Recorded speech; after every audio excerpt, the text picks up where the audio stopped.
पृथ्वी की सतह के 70% हिस्से को कवर करने वाला महासागर हमारे ग्रह का एक मनोरम और महत्वपूर्ण हिस्सा है।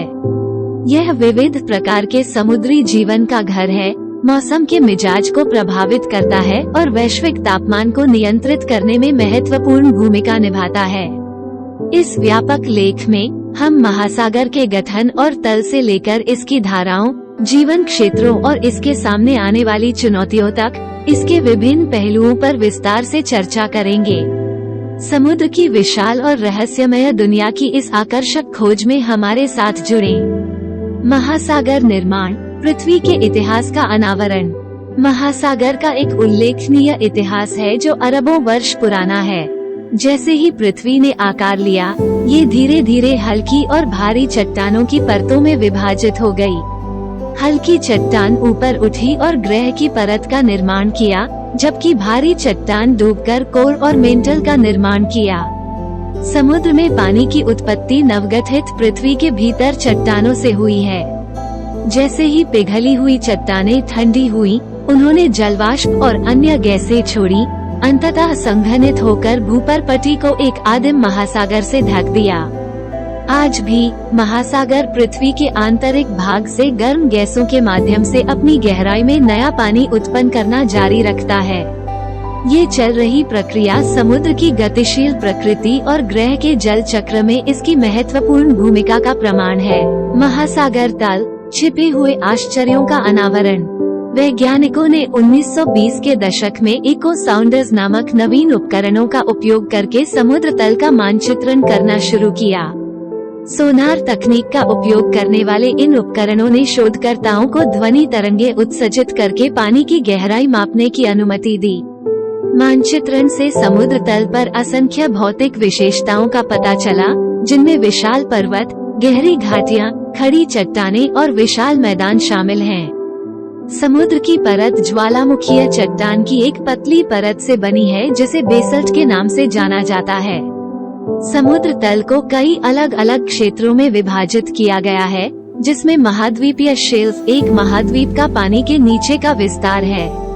महाद्वीपीय शेल्फ की चौड़ाई अलग अलग होती है और यह आसपास के महाद्वीपों से आने वाली तलछट से ढका होता है। तलछट का जमाव नदी के प्रवाह और अंतिम हिमयुग के दौरान महाद्वीपीय शेल्फ के संपर्क जैसे कारकों के कारण होता है। महाद्वीपीय शेल्फ से परे महाद्वीपीय ढलान है, जो लगभग समुद्र के तल तक उतरती है। फिर ढलान महाद्वीपीय उभार में परिवर्तित हो जाता है, एक हल्का ढलान जो रसातल मैदान की ओर जाता है। समुद्र तल के 30% हिस्से को कवर करने वाले रसातल के मैदान 4000 से 6000 मीटर, 13123 से 19680 फीट की गहराई पर समतल क्षेत्र हैं।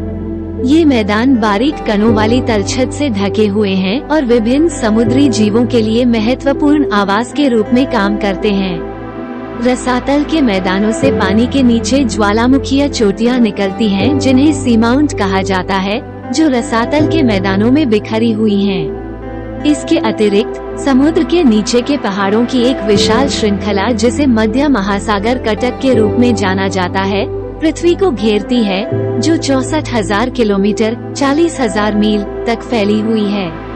ये कटक एक गहरी केंद्रीय दरार से विभाजित है, जो टेक्टोनिक प्लेटों के बीच की सीमाओं को चिन्हित करती है।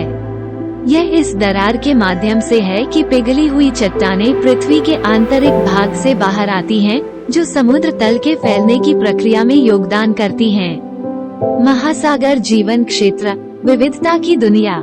तटरेखा से लेकर सबसे गहरे समुद्र तल तक महासागर जीवन की एक विशाल श्रृंखला का समर्थन करता है। समुद्री प्रजातियों में सूक्ष्म शैवाल से लेकर पृथ्वी पर अब तक रहने वाले सबसे बड़े जीव ब्लू व्हेल तक शामिल हैं। महासागर को 5 प्रमुख जीवन क्षेत्रों में विभाजित किया गया है, जिनमें से प्रत्येक की विशेषता अद्वितीय अनुकूलन और विशिष्ट पारिस्थितिक तंत्र हैं। एपिप्लेजिक जोन, जिसे सूर्य की रोशनी वाली ऊपरी परत के रूप में भी जाना जाता है, सतह से लगभग 200 मीटर 660 फीट गहराई तक फैला हुआ है। यह क्षेत्र सूर्य के प्रकाश से समृद्ध है, जिससे प्रकाश संश्लेषण होता है। प्रकाश संश्लेषण वो प्रक्रिया जिसके द्वारा जीव सूर्य के प्रकाश और कार्बन डाइऑक्साइड को ऊर्जा और ऑक्सीजन में परिवर्तित करते हैं, समुद्र में जीवन के लिए आवश्यक है। फाइटोप्लैंक्टन सहित समुद्री घास और शैवाल जैसे पौधे इस प्रक्रिया में महत्वपूर्ण भूमिका निभाते हैं। फाइटोप्लैंक्टन सूक्ष्म जीव पृथ्वी के वायुमंडल में छोड़ी गई लगभग आधी ऑक्सीजन के लिए जिम्मेदार हैं। मेसोपेलेजिक क्षेत्र, जिसे गोधूली क्षेत्र भी कहा जाता है, लगभग 200 से 1000 मीटर 660 से 3300 फीट गहराई तक फैला हुआ है। इस मंद रोशनी वाले क्षेत्र में बड़ी मछलियां और व्हेल शिकार की तलाश में गोता लगाती हैं। इस क्षेत्र में ल्यूमिनेसेंट लैंटर्न फिश जैसे सूक्ष्म जीव भी पाए जाते हैं। ये जीव अंधेरे में संचार और जीवित रहने के साधन के रूप में रासायनिक प्रतिक्रियाओं के माध्यम से प्रकाश उत्पन्न करके बायोल्यूमिनेसेंस का उपयोग करते हैं। और भी गहरा बाथपेलेजिक क्षेत्र, जिसे मध्यरात्रि क्षेत्र भी कहा जाता है, लगभग 4000 मीटर 13100 फीट की गहराई तक पहुंचता है। इस क्षेत्र में कोई भी सूर्य का प्रकाश प्रवेश नहीं करता है, जिससे पूरी तरह से अंधेरा वातावरण बन जाता है। बाथपेलेजिक क्षेत्र में रहने वाले जानवरों में चरम स्थितियों से निपटने के लिए अद्वितीय अनुकूलन होते हैं, जैसे बड़े मुंह, तेज दांत और किसी भी उपलब्ध भोजन का उपभोग करने के लिए विस्तार योग्य पेट। एबिसोपेलेजिक जोन समुद्र के तल का पानी है, जिसकी विशेषता अत्यधिक ठंड और उच्च लवणता है। 6000 मीटर 19700 फीट की गहराई तक फैला ये क्षेत्र विचित्र अनुकूलन वाले जानवरों का घर है। उनमें से कई के जबड़े खुले होते हैं और वे भोजन की तलाश में अपने खुले मुंह को समुद्र तल पर खींचते हैं। एबिसोपेलेजिक क्षेत्र अपने बायोल्यूमिनेसेंट जीवों के लिए भी उल्लेखनीय है, जो रासायनिक प्रतिक्रियाओं के माध्यम से प्रकाश उत्पन्न करते हैं। अंत में हेडलपेलेजिक क्षेत्र में समुद्र की सबसे गहरी खायां और घाटियां शामिल हैं।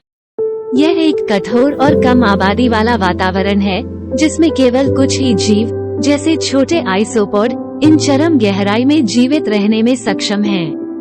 महासागरीय धाराएं, महासागर की धड़कन। महासागरीय धाराएं समुद्र के रक्त प्रवाह की तरह हैं, जो पानी का संचार करती हैं और दुनिया भर में गर्मी और पोषक तत्वों का परिवहन करती हैं। ये धाराएं पृथ्वी की जलवायु और मौसम के पैटर्न को विनियमित करने में महत्वपूर्ण भूमिका निभाती हैं। वे लवणता, तापमान, समुद्र तट और हवा जैसे कारकों से प्रभावित होते हैं। हवाओं और पृथ्वी के घूमने से प्रेरित सतही धाराएं उष्णकटिबंध से ध्रुवों तक गर्मी और ठंडे पानी को वापस भूमध्य रेखा की ओर ले जाती हैं। ये प्रक्रिया वैश्विक तापमान संतुलन बनाए रखने में मदद करती है, अत्यधिक गर्मी या ठंड की स्थिति को रोकती है। गहरी, ठंडी धाराएं समुद्री जीवन को सहारा देने के लिए ऑक्सीजन और पोषक तत्वों से भरपूर पानी का परिवहन करके समुद्री परिसंचरण में भी योगदान देती हैं। सतह के निकट समुद्री धाराएं भी मौसम के मिजाज को प्रभावित करती हैं। उदाहरण के लिए गल्फ स्ट्रीम उष्णकटिबंधीय कैरेबियन सागर से निकलने वाली एक गर्म सतही धारा है, जिसका संयुक्त राज्य अमेरिका के पूर्वी तट और यूरोप के कुछ हिस्सों की जलवायु पर महत्वपूर्ण प्रभाव पड़ता है। यह इन क्षेत्रों में गर्म, नम हवा ले जाता है, जिसके परिणामस्वरूप हल्की सर्दियां होती हैं और स्थानीय पारिस्थितिकी तंत्र प्रभावित होता है। हालांकि ये ध्यान देने योग्य है कि समुद्री धाराएं भी चुनौतियां पैदा कर सकती हैं। वे प्रदूषकों, मलबे और यहाँ तक कि हानिकारक शैवाल को विभिन्न क्षेत्रों में ले जा सकते हैं, जिससे समुद्री पारिस्थितिक तंत्र प्रभावित हो सकते हैं और मानव स्वास्थ्य के लिए खतरा पैदा हो सकता है। समुद्री धाराओं, मौसम के पैटर्न और मानवीय गतिविधियों के बीच जटिल परस्पर क्रिया महासागर के संसाधनों के जिम्मेदार प्रबंधन और संरक्षण की आवश्यकता को रेखांकित करती है। लोग और महासागर, एक सहजीवी संबंध।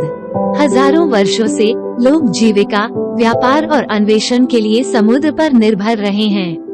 महासागर ने दुनिया भर में अनगिनत संस्कृतियों के लिए भोजन, परिवहन मार्गों और प्रेरणा के एक महत्वपूर्ण स्रोत के रूप में कार्य किया है।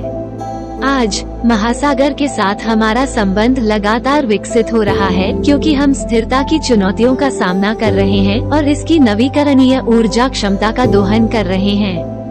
राष्ट्रों ने अपने क्षेत्रों के भीतर संसाधनों के प्रबंधन और दोहन के लिए अपने समुद्र तट से 200 समुद्री मील तक फैले विशेष आर्थिक क्षेत्र EEZ स्थापित किए हैं।